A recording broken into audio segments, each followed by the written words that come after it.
Backyard Farmers. I just want to do a quickie video to talk about dirt and soil prep for the fall garden. So the last video I had up was just of the shell of what was left of my summer. I was taking down the cattle panels and talking about that. But there is some work in Texas, right? You move from your summer garden into the winter garden. So I just want to highlight the soil and the way the bed looks now before we get into the planting for the fall. So you can see the full bed here. I've yanked out all of the tomato plants. I've scraped off the pine straw mulch that was there on the top, and I went ahead and just amended this soil a little bit. But I just want to show too, like, the soil texture. So we've had a couple rains since I did all this work, so that's why it looks nice and pristine the way it does. But so, and the top has a little bit of a crust, which is actually what mulch, works to prevent. But I just want to dip my hands in here so you can see, because it is moist underneath that crust layer. But you can see when people say your soil should look like chocolate cake, right? This is what they're talking about, right? So if you think about a moist chocolate cake, it kind of, I don't know, just has this texture. And you really need to touch your dirt, right? You'll do a lot of work with your garden gloves and all of that, but there's really no substitute for sticking your hands in the dirt. And so you want something that has good drainage, and you can see the way there's no giant clumps in here. But if I take this, and this is slightly damp, like it's not really sticking in my hand, you can see, right, like this comes right off, but it is damp. I can feel it in here. And so if I take it like this, right, it'll clump up a little bit, but then it hardly takes anything at all, and it breaks right back up into this loose soil. And so I can take that, give it a, and it will hold its structure a little bit, but then goes right back in. And so this soil here, if you look at the sad yard next to it, there's some pretty thick clay underneath this.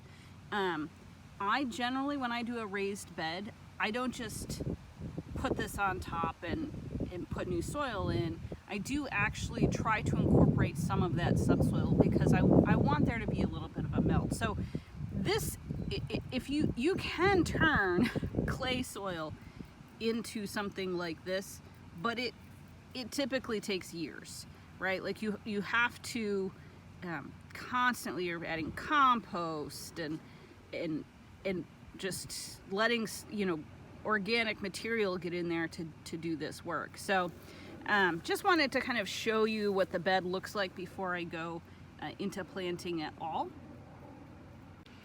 And what went into this was, I had my existing subsoil. I put a fair bit of coffee grounds. People are divided about that.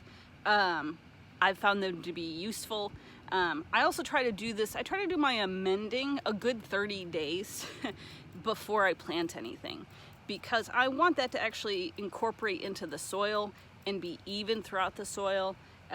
So there's a couple of waterings that happen between when I do that amending and when I actually plant. So it really has a chance to percolate, haha, coffee joke, throughout the soil. But so I put some coffee grounds in here. I put a bag of compost. I personally, because I'm always trying to stay away from blossom end rot, and it does take a while. Blossom end rot's a calcium issue in your soil, just so you know. But it does take a while for calcium to break down and become part of the soil structure and actually be available to the plants. So it's a good time to amend in the fall for calcium to be available for your spring tomato plants. So I put a little lime in here, not much, but a little, and I also put some Epsom salts.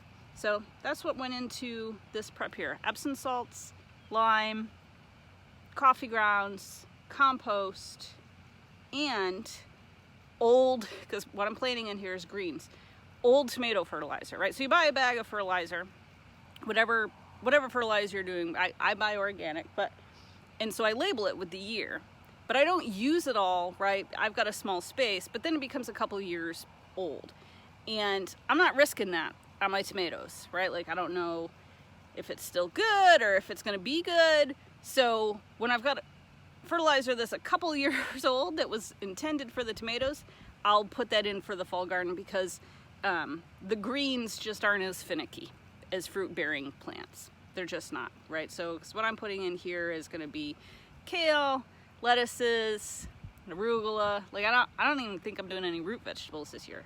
I've done carrots in the past. Not, do whatever makes you happy, whatever works. I just this is going to be primarily a green bed. And I did add fertilizer that's primarily targeted, or is marketed, let me rephrase, marketed for tomatoes, but it had nitrogen in it and stuff. So just wanted to highlight the soil, show you what it looks like before I get into the fall garden here. Zone 8B in Austin. See you later.